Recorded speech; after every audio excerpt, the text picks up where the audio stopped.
Eh bien salut à tous et à toutes et bienvenue pour cette nouvelle review comics qui va concerner Justice League Saga numéro 2. Donc nouveau kiosque d'Urban, sorti il y a un mois, Justice League Saga. Donc nous voici avec ce nouveau numéro, donc sorti à la même date que les deux autres, c'est-à-dire le 20 décembre. Au niveau de la pagination, on est sur du 136 pages, donc encore une fois merci Urban de nous faire des kiosques aussi remplis. C'est vraiment très sympa de votre part. Ensuite, au niveau du contenu, c'est les mêmes séries que le mois dernier, c'est-à-dire Justice League, le backup sur Shazam, Flash, Justice League of America, Justice League Dark et Green Arrow. On va commencer par Justice League Dark de Michael Janin et Jeff Lemire. Donc Michael Janin le dessinateur et Jeff Lemire le scénariste. Concernant le numéro, donc ça continue sur l'arc en cours, c'est-à-dire les héros de la Justice League Dark se retrouvent dans un nouvel univers et une brèche entre les deux univers menace de détruire tout simplement les deux univers. Et donc voilà, donc les héros sont en pleine guerre contre les forces on va dire, de ce nouvel univers dans lequel ils ont été téléportés. Cette guerre est menée par, on va dire, ce nouveau personnage, par un nouveau personnage, donc je sais plus son nom, c'est le jeune garçon ici. Et donc voilà, j'ai vraiment du mal à expliquer, je sais pas comment expliquer ça. Comment dire, donc en fait ils vont essayer de trouver un moyen d'annuler cette brèche et de retourner sur le monde d'où ils venaient. Donc ce numéro, ça va être tout simplement la fin de cet arc là, donc une conclusion vraiment sympathique. Mais personnellement j'ai préféré l'arc qui s'était fait juste avant. Celui-ci je le trouve un peu en dessous, enfin je sais pas, il m'a pas autant plu. Mais il reste vraiment sympathique. En plus de ça, comme je l'ai dit, c'est Michael Janin de dessin et les dessins sont somptueux. Je vous montre juste cette planche qui est juste parfaite. Donc on a voilà, tous les héros de la Justice League, enfin une grande partie des héros. Donc franchement un très bon numéro, enfin un bon numéro qui conclut l'arc d'une belle manière. Donc voilà, qui a on va dire des répercussions sur ce qui pourrait se passer dans l'avenir au niveau du groupe Justice League, avec une Justice League Dark on va dire qui tourne le dos à l'Argus, enfin surtout Constantine. Est-ce que le reste membre de l'Argus le suivront? On ne sait pas encore. Donc voilà, Justice League Dark numéro 18, un bon numéro de Jeff Lemire et Michael Janin. Donc pour moi la note que je lui mettrai, ça sera un 3,5 sur 5. Ensuite je vais passer à Flash numéro 19, Flash numéro 19 de Brian Buccellato et Francis Manapul au scénario et de Marcio Takara au dessin, ainsi que 2 pages de comment s'appelle-t-il, Francis Manapul, mais c'est les 2 dernières pages donc je ne vous les montrerai pas. Voilà pour ce Flash numéro 19. Alors, un bon numéro, donc Flash se retrouve sans pouvoir et va essayer d'empêcher la libération du personnage, de ce nouveau personnage qui est, alors attention, je vais oublier son nom, le charlatan, voilà, il va empêcher l'évasion du charlatan, donc il va essayer de se débrouiller sans ses pouvoirs. Et donc voilà, donc un numéro bien sympathique, mais qui n'est pas transcendant. En plus de ça, les dessins sont pas magnifiques, mais donc voilà, qui sont plutôt bons mais sans plus. Donc voilà pour ce numéro de Flash numéro 19. C'est un bon numéro mais sans plus quoi.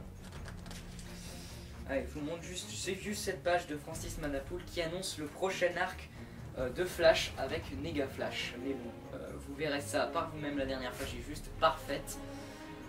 Mais donc voilà, je suis vraiment impatient d'être le mois prochain avec le retour de Manapul au dessin sur tout le numéro et l'arrivée de ce nouveau méchant qui est Nega Flash. Donc voilà pour le numéro. Pour moi le truc le plus réussi c'est le cliffhanger qui est très efficace et qui nous annonce donc l'arrivée de Nega Flash. Mais ça reste un numéro quand même sympathique à lire et plutôt bien écrit, donc pour moi ça sera un 3,5 sur 5 pour ce Flash numéro 19. Là on va passer au côté très lourd du magazine, c'est-à-dire avec les 3 meilleures séries du magazine pour moi qui sont Justice League of America, Justice League et Green Arrow. On va commencer par Green Arrow. Donc Green Arrow numéro 18. Attendez que je le trouve. Green Arrow numéro 18 de Jeff Lemire au scénario et Andrea Sorrentino au dessin. Au niveau des dessins, comme le mois dernier, c'est magnifique, la colo est très belle, l'ancrage est juste somptueux et il y a des pages très réussites. On est vraiment dans du dessin. Bon, c'est encore une fois assez particulier. C'est un style qu'on va accrocher ou pas accrocher. Moi, personnellement, je suis assez fan du style. C'est vraiment très très réussi. On a des pages somptueuses. Donc voilà, moi je suis sous le charme de ces dessins. Donc Andrea Sorrentino, j'aime beaucoup ses dessins. Au niveau du scénario, donc on se retrouve avec Green Arrow, poursuivi toujours par ce fameux Komodo, mais qui a été sauvé in extremis par ce fameux Magus. Donc Green Arrow va essayer de trouver qui est ce fameux Komodo et ce Magus. Au fil du numéro, on va en apprendre un peu plus sur ce Komodo sans trop non plus savoir tout. Pourquoi il en veut à Green Arrow, pourquoi il lui veut sa mort. Et ensuite, on va aussi apprendre un peu plus, enfin non, même pas vraiment sur le personnage de Magus qui va encore une fois aider Green Arrow. Green Arrow va faire la rencontre d'un nouveau personnage qui va l'aider, c'est un espèce de hacker qui va l'aider, on va dire, dans sa mission.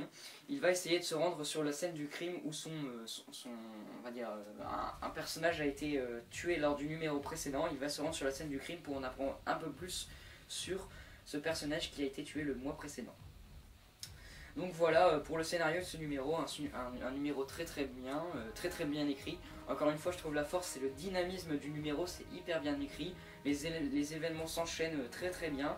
En plus de ça, les dialogues sont très bons. Donc franchement, Jeff Lemire, je le trouve vraiment meilleur sur Green Arrow que sur Justice League Dark. Même s'il est bon sur Justice League Dark, mais sur Green Arrow, il est vraiment au top. Donc pour moi, Green Arrow numéro 18, ça sera encore une fois un 4,5 sur 5 parce que franchement, c'est juste génial. J'ai adoré ce numéro de Green Arrow.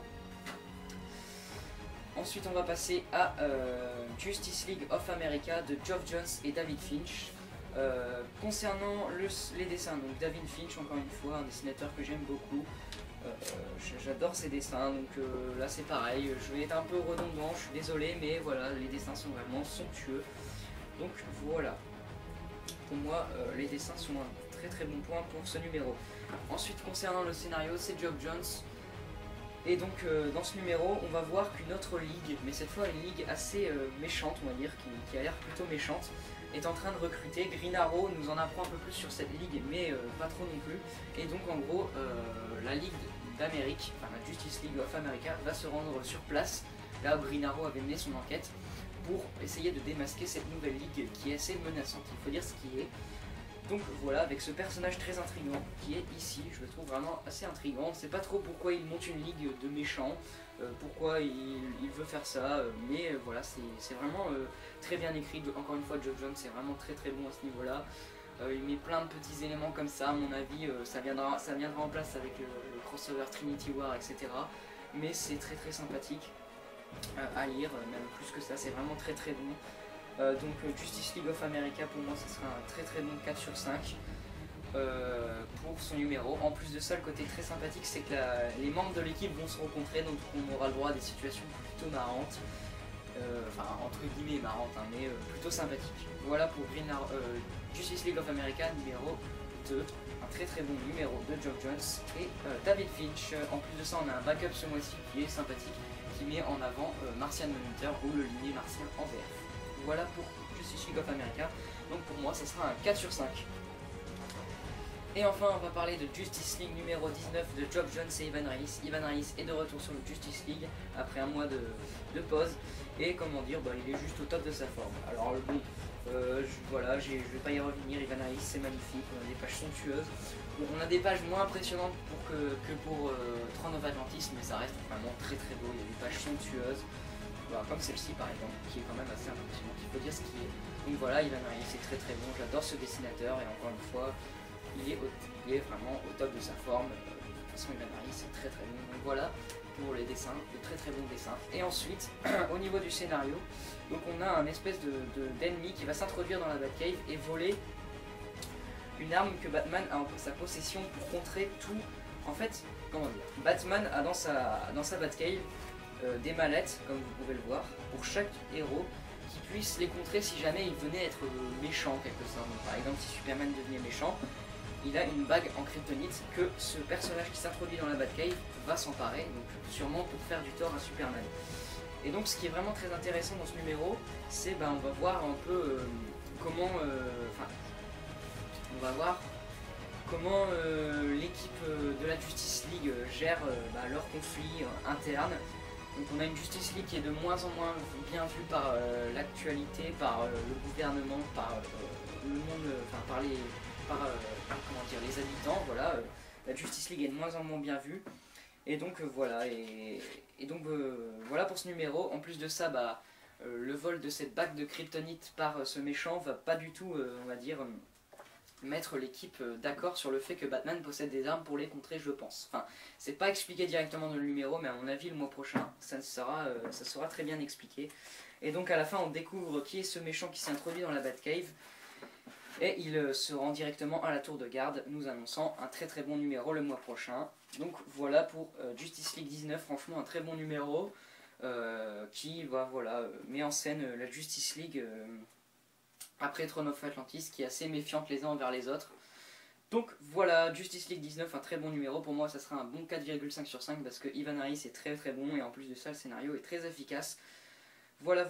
Donc moi je vous dis à la prochaine pour une autre review comics. Mais en tout cas, Justice League Saga numéro 2 est le meilleur kiosque pour moi ce mois-ci. Vraiment très efficace. On a 3 séries juste au top avec Justice League of America, Green Arrow et Justice League qui sont vraiment très très bons. Et en plus de ça, on a Flash et Justice League Dark qui sont bons. Donc voilà, un très bon kiosque de ce mois-ci.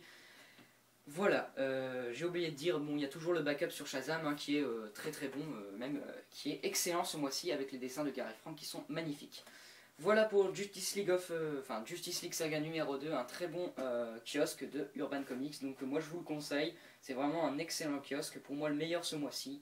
Donc voilà, moi je vous dis à la prochaine pour une autre review comics. Allez, à plus tout le monde!